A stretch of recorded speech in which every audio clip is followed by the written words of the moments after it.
សណ្ដែកប្រទេសបាក់ប្រែកក្របីស្នាច់តែកនាងលាវដើរដីអូសណ្ដែកប្រទេសបាក់ប្រែកក្របីស្នាច់តែកនាងលាវដើរដីអស់ទាំងគេជីងដំរីនាងលាវដើរដីពីឆ្កែកំហើម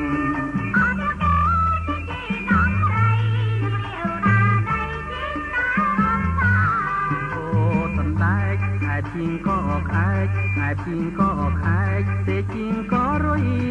អូសណ្ដែកឯជីងក៏ខែកឯជីងក៏ខែកទេជីងក៏រុយទៅវាយកាត់ទេនៅផ្ទះទីទុយកាយគឺហោះស្គយទៅពំមន់ឆាងទៅវាយកាត់ទេនៅផ្ទះទីទុយ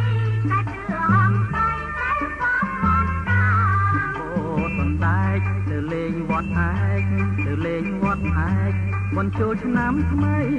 អូសណ្ដែកទៅលេងវត្តឯកទៅលេងវត្តឯកមុនចូលឆ្នាំថ្មីសំសាយរំវងកន្លងផ្លុំបីចង្រិតក៏ខ្លីបំភ្លៃចំរៀងសំសាយរំវងកន្លងផ្លុំបីចង្រិតក៏ខ្លីបំភ្លៃចំរៀងអូសណ្ដែកជីងគួងខំស្រែកជីងគួងខំស្រែកឯឡោះឆៃយ៉ាំអូ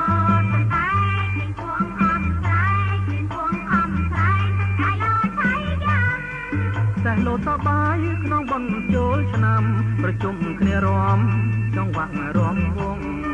តែលោតបាយក្នុងបន់ចូលឆ្នាំប្រជុំគ្នារំចាំរំវង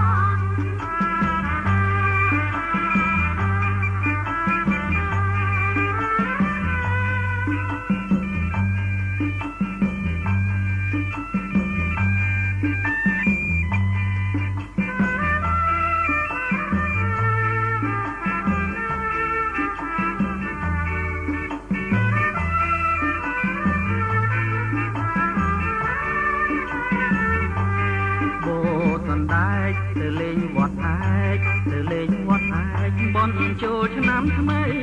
អូសណ្ដែកទៅលេងវត្តឯកទៅលេងវត្តឯកបន់ចូលឆ្នាំថ្មីសំសាយរំវងកន្លងផ្លុំបីចង្រិតក៏ខ្លីបំភ្លៃចំរៀងសំសាយរំវងកន្លងផ្លុំបីចង្រិតក៏ខ្លីបំភ្លៃចំរៀងអូសណ្ដែកជីងគួងខំស្រែកជីងគួងខំស្រែកឆែកឡោះឆៃយ៉ាំអូសណ្ដែកជីងគួងខំស្រែកជីងគួងខំស្រែកឯឡោះឆៃយ៉ាំតែលោតបាយក្នុងបន់ចូលឆ្នាំប្រជុំគ្នារំចង្វាក់